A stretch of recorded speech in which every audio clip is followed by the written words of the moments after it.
Welcome to the Casual Conversation, Wellness, Healing, and Healthcare with Daenerys, a podcast about healthcare through the lenses of mental health, microaggressions, and systemic bias. So come in, grab a cup of tea, and let's have a conversation. Welcome back to the Casual Conversation, Wellness, Healing, and Healthcare with your host, Daenerys. What's up? What it do? This is episode number 3, y'all. And if you read by that title, you kind of know a little bit about what we're going to be talking about. But I am in high energy today because I'm excited. We are about to start to get into some heavy heat topics. This topic that we're going to be talking about today is a oldie, but I feel like it's a goodie, and it's not going to go out of style, okay? It's something that's going to be talked about for years and decades on to come. I have dealt with it personally a lot, which we will get into it in this episode. But basically, we are going to talk about why nurses and hospital staff feel overworked, underappreciated, and burnt out. Cool. So let me get my handy dandy notebook and let's go ahead and get into it. We're going to talk about toxic work environments, staff retention issues, and the irony of appreciation efforts like pizza parties. And for my nurses and healthcare professionals, you know exactly what I'm talking about. But let me not waste no time. Let's go ahead and get into it because we have a lot to cover. All right, so the first thing we're going to talk about is the reality of toxic work environments in healthcare, aka toxic work environments in the hospital. And what does a toxic hospital work environment look like, you say? Let's get into it. The first thing we're going to talk about is unsafe patient to nurse ratios. And for my non-medical professions, a nurse to patient ratio is simply just one nurse to X amount of patients. And this is important that we have safe ratios because there are different specialties, as we talked about in the previous episode. And so we talked about ICU, and that takes care of the sickest of the sickest patients, right?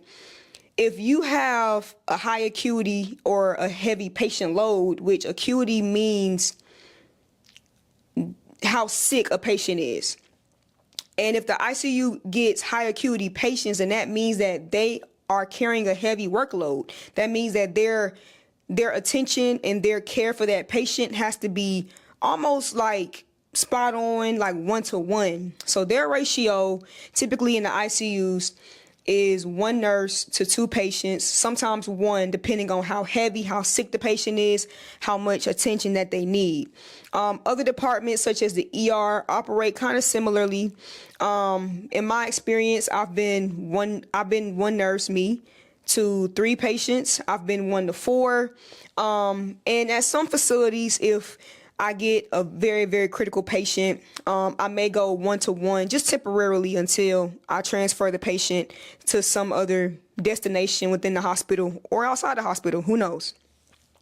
And so, it's very important that you keep that number under or within a specific range, or not even range, honestly. Keep it to where it's manageable, and factoring in like human error and things just going on that also add on to the stress of taking on a certain patient load. So ratios are very, very, very, very important. And even in the regular medical floors like med surg, I think now their ratios are up to 1 to 8. And that's insane, like 1 nurse to 8 patients. Like, could you imagine? Like, I don't know. Like, it's really, that's a lot to even think about or to even fathom. And not let them be needy or, and not saying that patients being needy is a problem, but you know what I'm saying? Like, it just adds on to what you already are carrying on your plate for that shift. So, unsafe patient ratios definitely are not what's up. Definitely toxic in the workplace. And,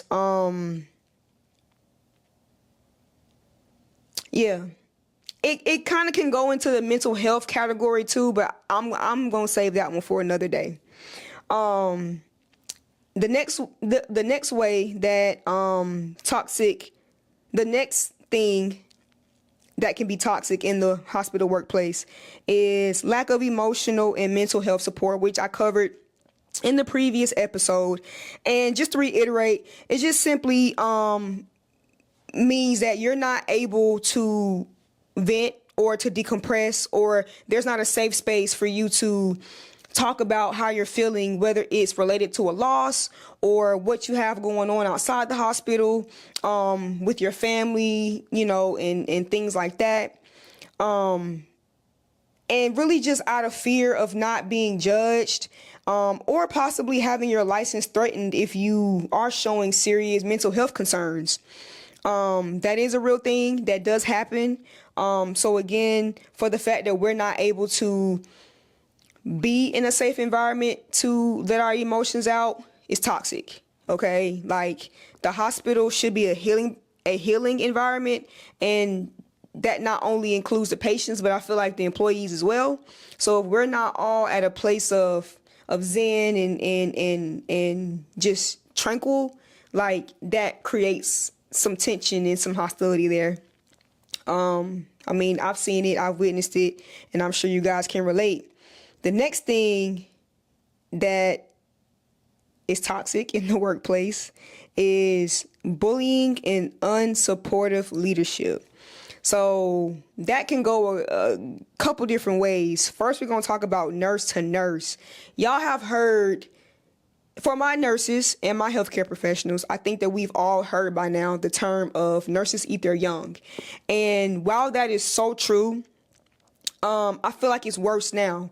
I was a nurse before the pandemic. I worked throughout the pandemic, and I'm still a nurse today.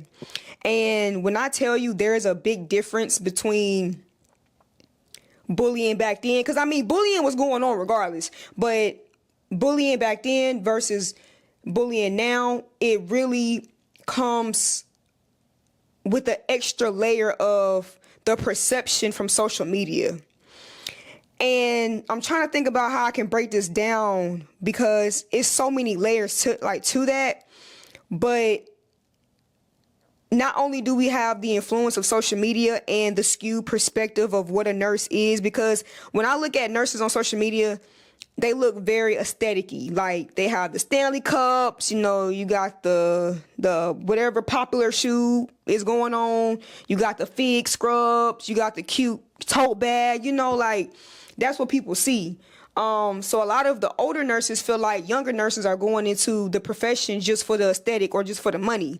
I think we all know about that COVID money. So during COVID, that the travel nursing, we was getting a bag, okay? We was getting a bag. So, and I also think that has also skewed some people's perception of the nursing field, because when I tell y'all that money we got during COVID was a once in a lifetime thing, I don't think we will ever see that type of money, at least in my lifetime. I don't feel like that, unless another panini happens again and, the government want to shell out money.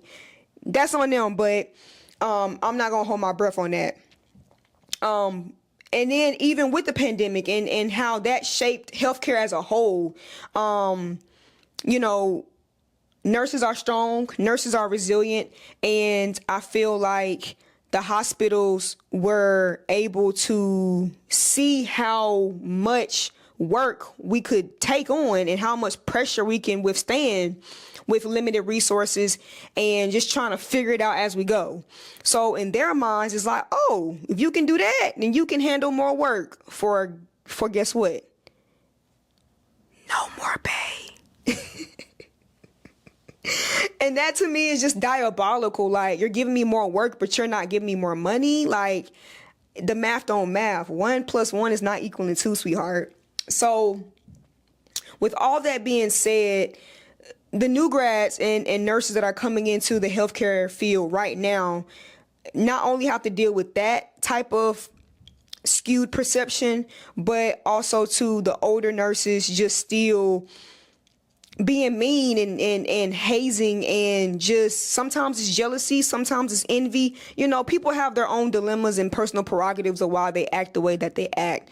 But regardless, I feel like it's just gotten worse, especially with social media, and now the hospitals are really, adding on more and more work. It's like the bullying is just crazy.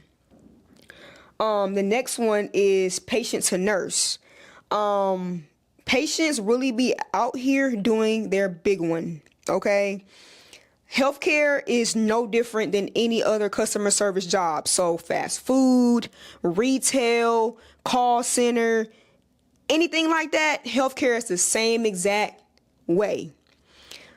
So patients come in and, they kind of get a little rah.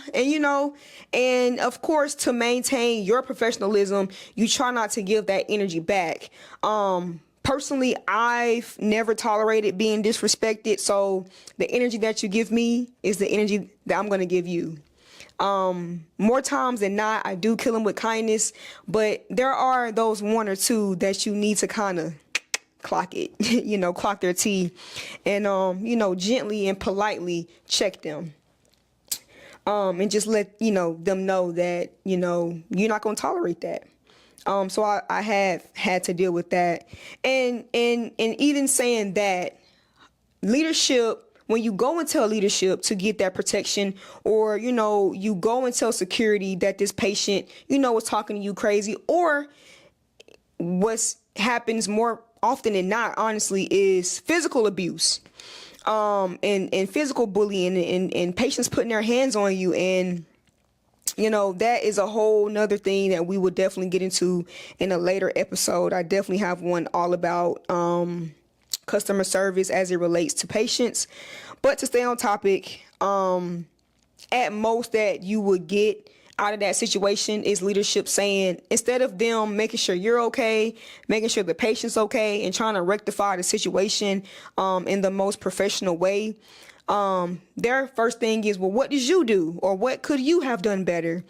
And all these gaslighting statements, when people are sometimes just plain old crazy and are plain old disrespectful and are plain old racist, I could serve everything up on a platter, and for some people, it's still not going to be good enough for them to treat you with respect and with dignity. So in those cases, the leadership definitely does not have your back. There are very few times where I have actually seen that play out, where leadership definitely stood 10 toes behind the nurse or behind the medical professional. But more times than not, it's going to be a gaslit situation. So just make sure that you document. Okay, let me take a little tea break.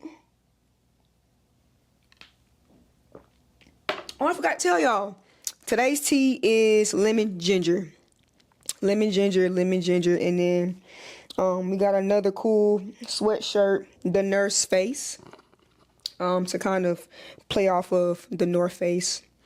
But yeah.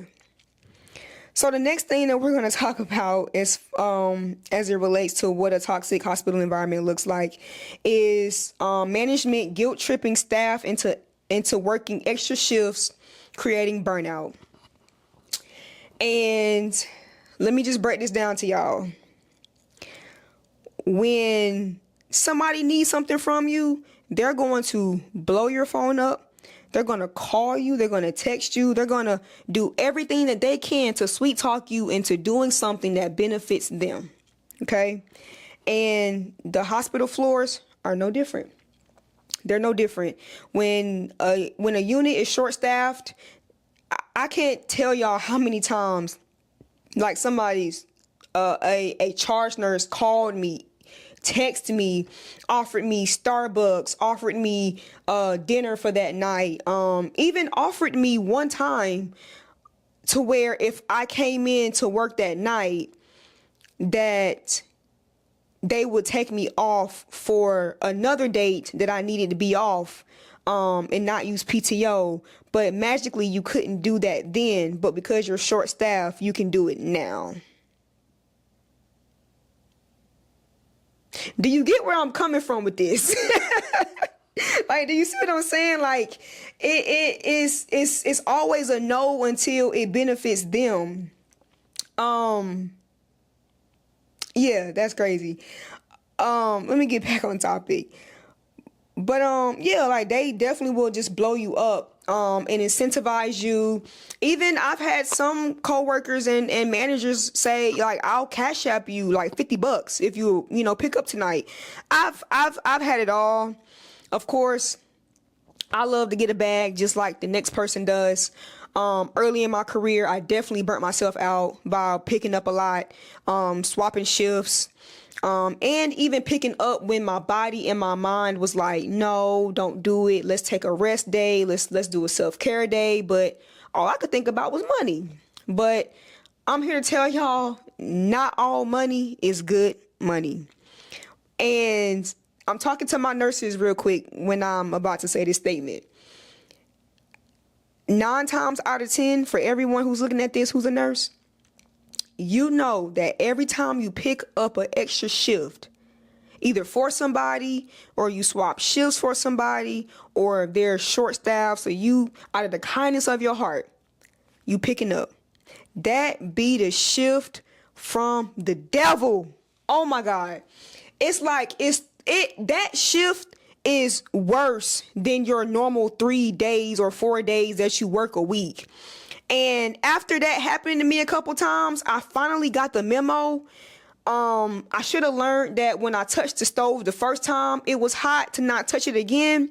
But with that one, I'm guilty to say that I burnt my hand a couple times. But me just saying that, just understand that don't allow the staff, don't allow the management to guilt trip you or to make you feel bad or play on your emotions, like, oh, well, your coworkers need you, your patients need you. Yeah, and you have other employees who, can also come in if they want to come in, and you have PRN staff as well. Or better yet, you're a nurse. Why don't you go take a patient load and help the floor? You see what I'm saying? And not burn out your good employees, the ones that are going to work. No, and I'm talking to my new grads as well. Like, please understand that the money will come. You will make the bread. Please. If your body is saying that it's tired, if your mind is saying, I can't do it today, do not pick up that shift.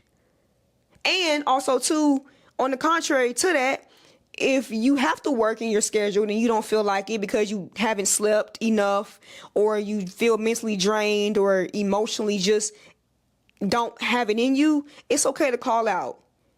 Everything will still be there when you come back the next day. I promise. And so, to sum all that up of what we just talked about, going through all of this constantly can really just make you question, did I pick the right career? It can lead to resentment. It can lead to frustration. And it's definitely an easy way for you to get into crash out mode. And I know crash out is a popular urban statement right now. But what that simply means is getting to a place mentally where you are just about to lose it. And that definition is very subjective. So whatever crashing out is to you, whatever losing your mind is to you, then that's what that looks like. There's different levels to it, but not taking care of your mental and succumbing to these toxic cultural traits, I would say, definitely can lead you to a mental break. And that actually recently happened to me at a previous job, to where I was like, yeah, I just found myself just getting very snappy and just not being me. So once I get to that place, it's either time to take a sabbatical and take a couple of weeks off, or find a new job as a whole. And I chose to find me a new job. So yeah. So that was all about toxic work environments. This next key point we're going to talk about is retention and why nurses are leaving in droves. And so I want to start out with a couple of articles. One is from the NCSB, which is the National Council of State Boards of Nursing. And this article comes from a study done in 2023. And the statistics says approximately 100,000 registered nurses left the workforce during COVID-19 pandemic in the past 2 years due to stress, burnout, and retirements. Another 600,000 RNs reported to have an intent to leave the workforce by 2027 due to burnout, stress, and retirement. Altogether, about 1/5 of RNs nationally are projected to leave the healthcare workforce. It's 2025, and it's saying by 2027, over 500,000, actually 600,000 RNs intent to leave the profession. That's a lot of nurses. And even if all of the 600,000 don't leave by 2027, I can really believe a good chunk, at least 50% of them definitely will. But let's get into this other statistic by the ANA, which is the American Nurses Association. Another study that was done in 2023. And this one says nearly 18% of newly licensed registered nurses quit the profession within the first year. And they quit for the similar reasons of what I just named, which was stress, retirement, and burnout, on top of bullying, as we just talked about, increase of demand in workload. For similar reasons on top of bullying and increase of demand in workload. Yeah, that's wild. Imagine you went through nursing school, and my people who went through nursing school and graduated, my people that tried nursing school and, could not continue the program due to various reasons. We all know how militant and strict and hard nursing school is. And for somebody to go to school for 2 years for an associate's or 4 years for a bachelor's and decide within the first 12 months that they do not want to continue a career that they worked so hard for speaks volumes. And that just lets you know how bad it is. They don't even want to see it through. And I definitely just empathize with that for sure. Those were two great stats. I'll also have the articles linked in the bio of the platform that you're viewing this podcast on. If you want to read more about it and dive in deep into the articles. But with those two statistics, I just want to give a couple tips, because for me, when I'm interviewing for positions and jobs in the hospitals, I always ask main questions. And those main questions are, the first one I always ask about is turnover rates. What is your turnover rate for this unit, for this department? Personally, if it's anything over 10%, that's a red flag to me, because if everybody's happy, then why are they leaving? And people lie during interviews, the management and the recruiters, everybody's gonna lie to get you in there. But one thing that doesn't lie is numbers, So most of this stuff is actually accessible online if you really just do research on the hospital, healthcare organization, or even sometimes the floor that you're trying to work on. And they even have like Reddit groups and like those type of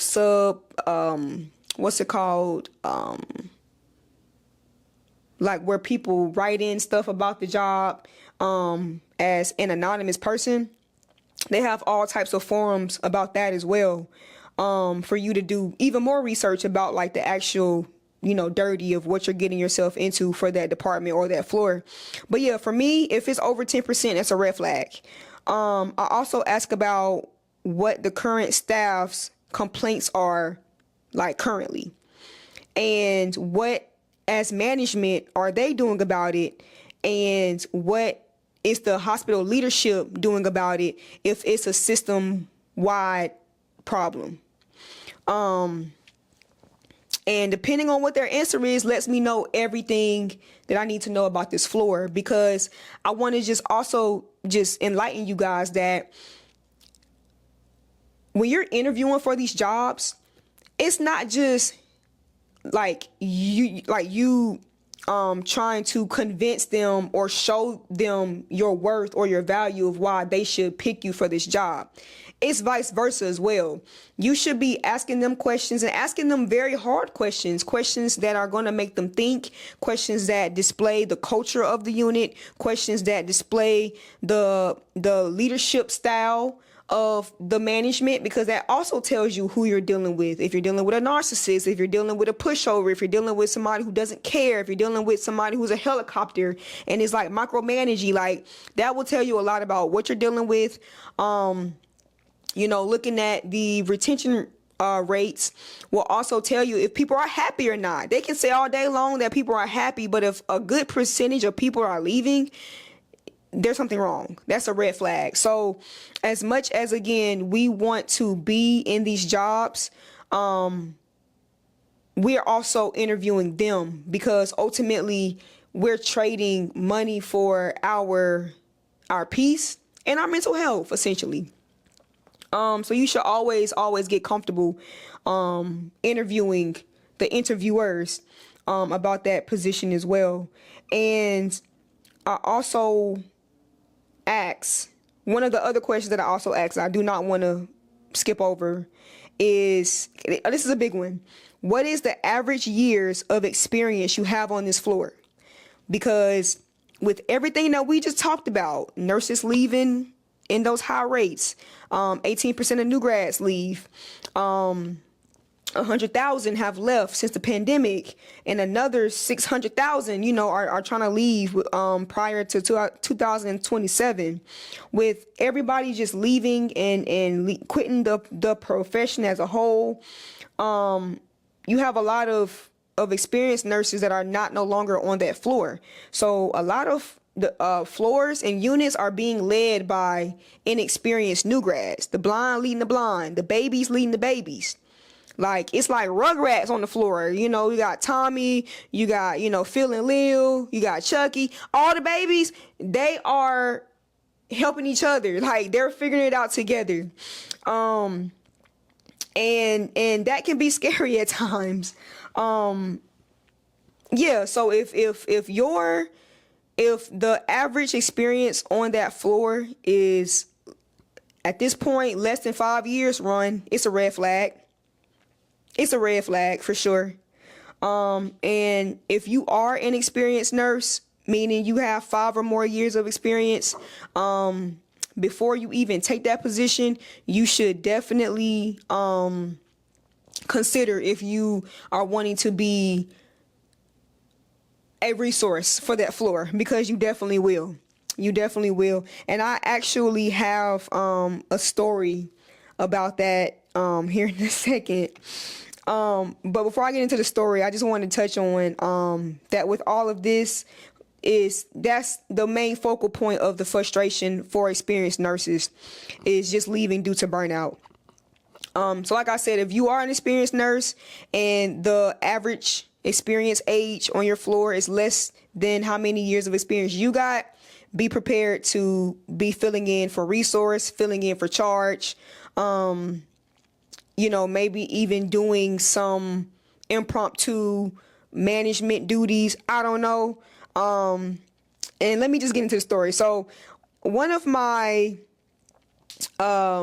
previous places of employment was really good about having inexperienced nurses as charge nurses and in leadership.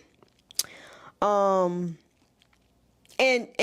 that's also, real quick, that's the reality of where we are now. You're coming in and you're having baby nurses like take care of you. Haven't really experienced much, haven't really seen much to be able to, pick up on that nurse's intuition. And that's key too, like having nurse wisdom, having that intuition, and just knowing when something is not looking too good or not feeling too good, but nothing concrete has happened yet to make you believe that feeling. Yeah, like that's something that comes with experience, of course. So to my people that are not in the medical profession, or if you're going to the hospital or going to the doctor, just be careful and just make sure that you're paying attention to what everybody's doing. And this is not me to scare you, but to just be realistic about where we are. We have the training, the baby nurses have the training. They pass the state boards, but it's that wisdom, that just makes all of the difference. But I'm going off on a tangent. Let me get back to the story at hand. So one of my previous places of employment, I had more experience than a lot of the leadership and the charge nurses. I was in triage this particular night, and triage is in the front. When you're coming into the ER, that first nurse that you see, that's the one that's laying eyes on you, asking you why you're here, asking you about your history, your symptoms, things like that. That you guys hate to answer all those questions. Yep, that's me. That's what I was doing that night, asking you guys a lot of questions to properly triage you and get you, the proper care and get you to where you need to be. And so I remember this particular charge nurse, she called me overhead, like she overhead paged me. And, to come to a specific room. And I'm like, okay, so you took me from an important place, because mind you, I'm first eyes. I lay eyes on people when they walk in. And so you took me from there to go help with the emergency situation. And you as a charge nurse should be a resource. Like, you are a resource. You should be the person that people come to, when they're going through, or not even going through, when they're when they have a very sick patient or just need those extra hands. And so she overhead paged me. I go to the specific room, and this patient is in what it looks like to be SVT, which is supraventricular tachycardia. I don't really know the history or the background of this patient, but I remember the patient's heart rate was in the 200s. It was like 210. And I'm talking about, it was just going. And the ICU doctors were in there. The ICU physician assistants were in there. And that charge nurse who called me was there. And, she was just like, I just need some more hands.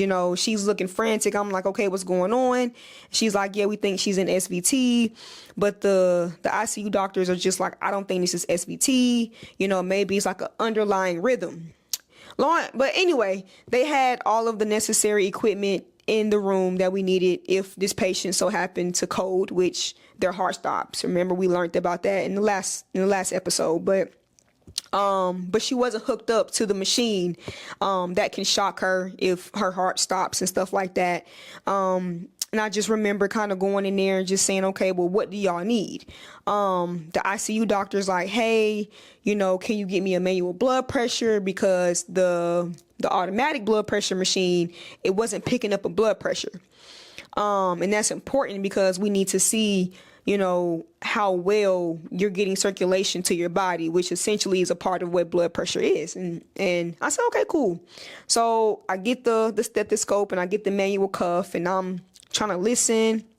And while I'm listening to get the blood pressure, I remember another ICU doctor was like, well, can we at least get her, put the pads on her?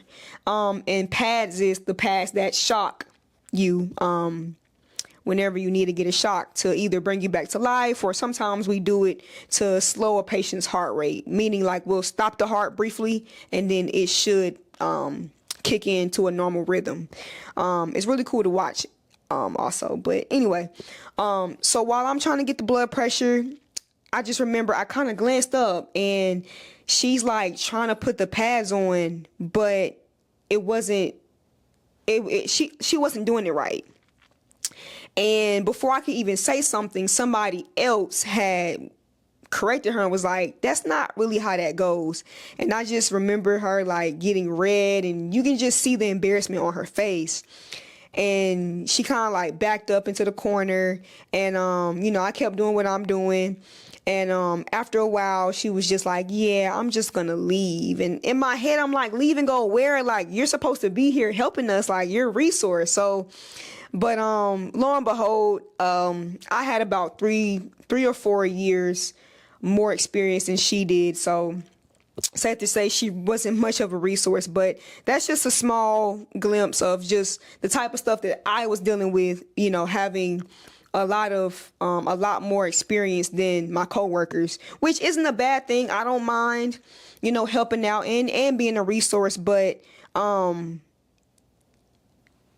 traditionally how things are supposed to go, the person in leadership is supposed to be the most knowledgeable, and that goes for any level of leadership. You're supposed to be a resource for those under you or beside you, But anyway, so that was just a cool story.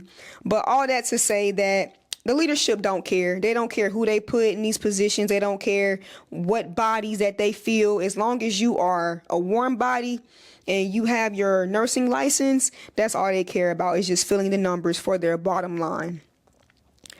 But with that statement though, short staffing and inexperience can lead to a lot more stress.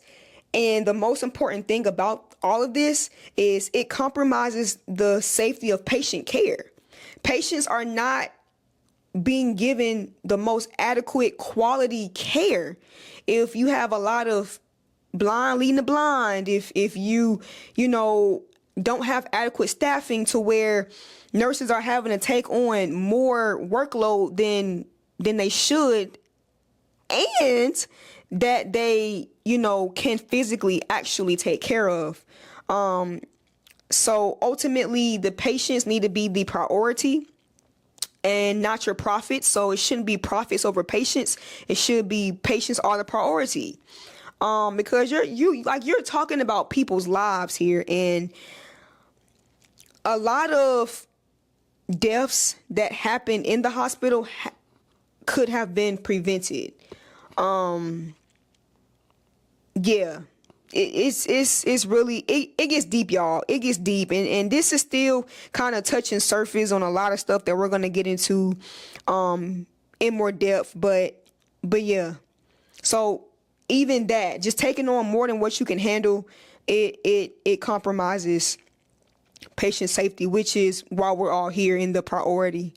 And then lastly, like, that's why a lot of experienced nurses just go and do travel nursing, rather than stay at a full-time job. Because if you're going to struggle and you're going to be put in a position where you're a resource and you're not resource, or you're around a bunch of inexperienced people, I might as well go get a bag for it. Like, at least I'm getting paid, and getting paid well. And that's how most experienced nurses kind of have been looking at this, is if I'm gonna go do this, at least I'm gonna get compensated for it. So it's worth the stress, and it's worth the headache. So the last topic of the key themes of this episode with burnout is the pizza party mentality, and how organizations are very performative and they show their appreciation. It's called performative appreciation. And hospitals fail to show or recognize staff appropriately. And let me just break it down to you. So hospitals rarely celebrate you for catching a daily mistake, or they rarely celebrate a team for getting through a rough shift.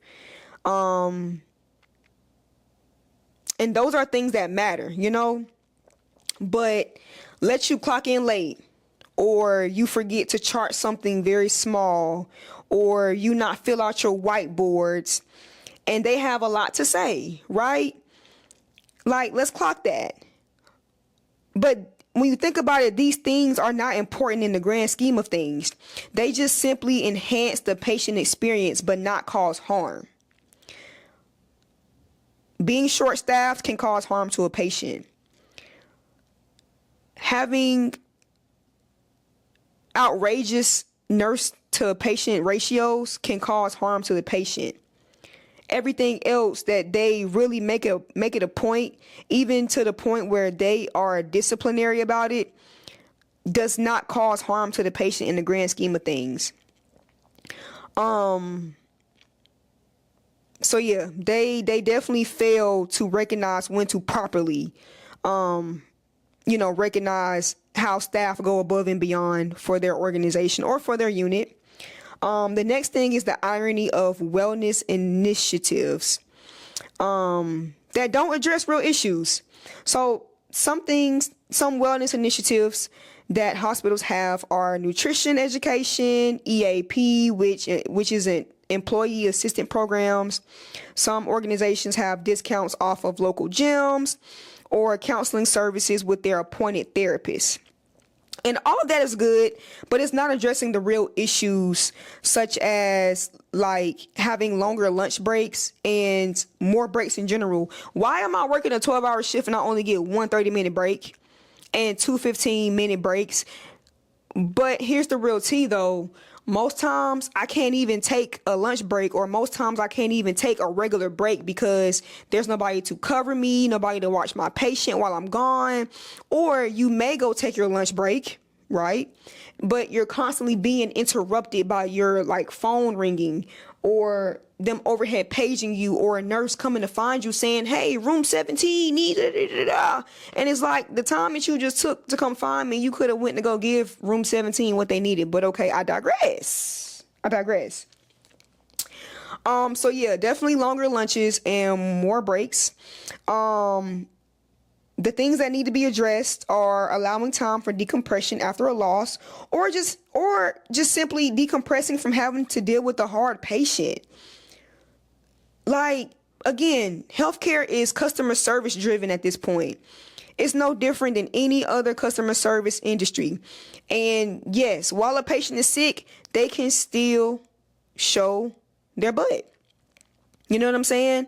And that's kind of hard to deal with. So just having those moments to just decompress makes all of the difference in how the rest of your shift can go, if you're able to kind of let out those emotions and just woosah. You know what I'm saying? Another way that they can address real issues is holding patients accountable and standing firm in their support behind nurses who may have gotten abused by a patient. You know, all of this is real wellness in practice. These are real applicable things that can be done in real time to show appreciation. You know what I'm saying?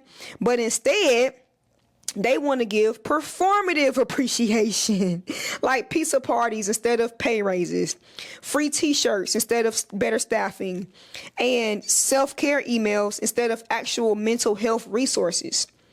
Or this one is what I've seen a lot. They'll make frequent rounds on the floor for a week. So management will come out of, the woodworks, and they'll come around. Oh, we're so appreciative of you. You're doing a great job.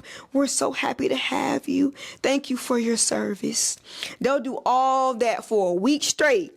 And then on day number 8, everything goes back to normal, like nothing ever happened.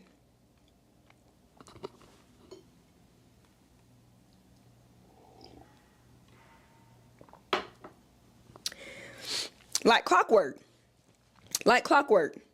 Day number 8, it will go back to how it used to be, as if nothing ever happened. And all of that, guys, is to pacify you. It's pacification tactics. Do not fall for it. Do not fall for it. Do not fall for it.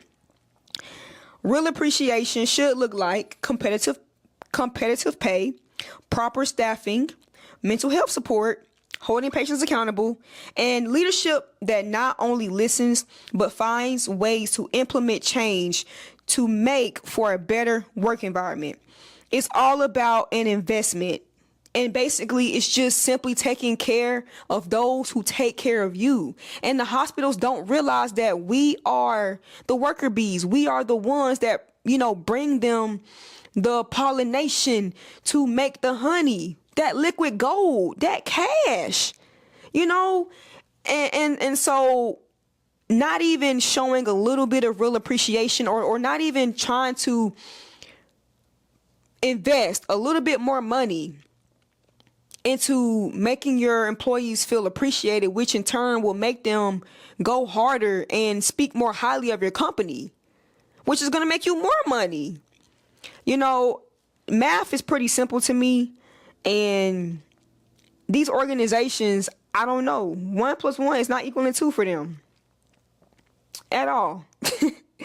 At all. But of course, I can't say all this without actually giving you things that we can do or practical things that we can do to help promote change and to help bring awareness, which I'm doing it right now, right? I'm talking about it.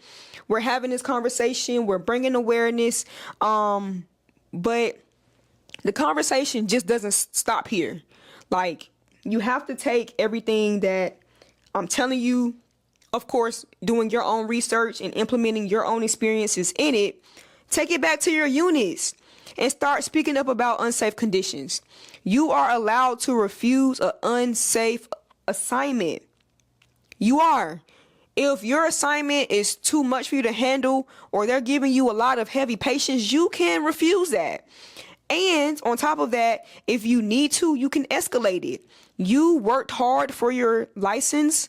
You need to always protect it. And I'm talking to my nurses, my nursing students, my LPNs, my doctors, everybody.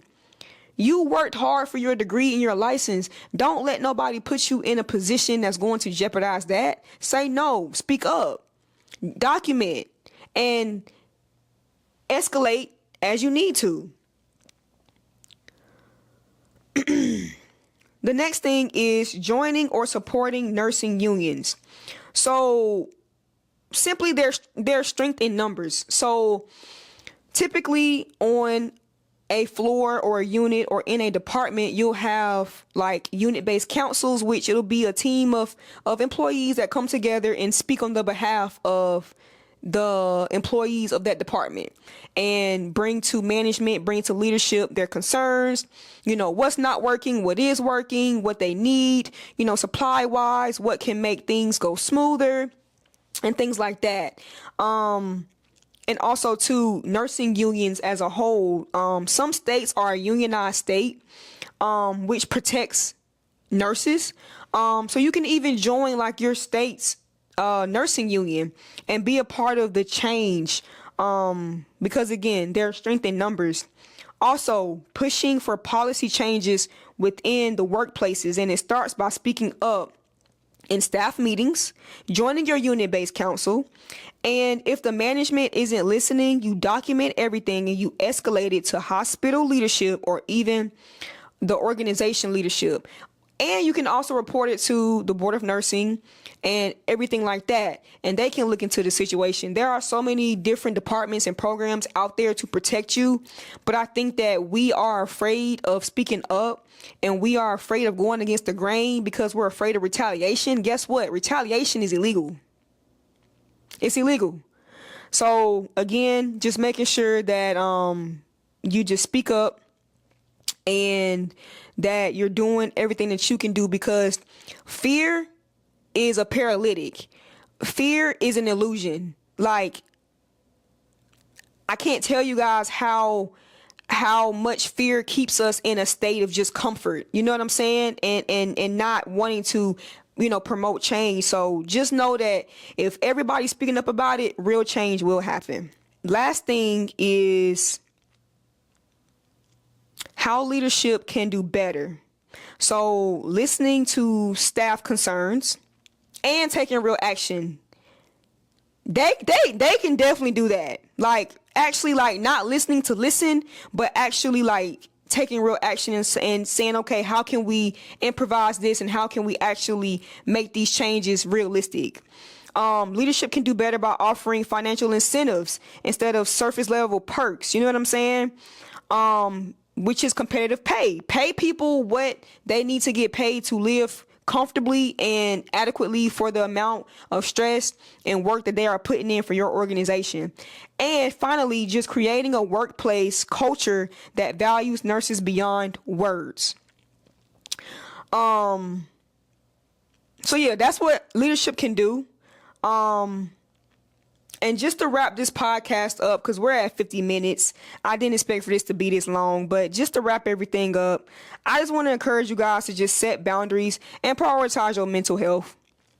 Once again, these hospitals will be here. They've been here. They will be here forever. But you only get one of you, so take care of you.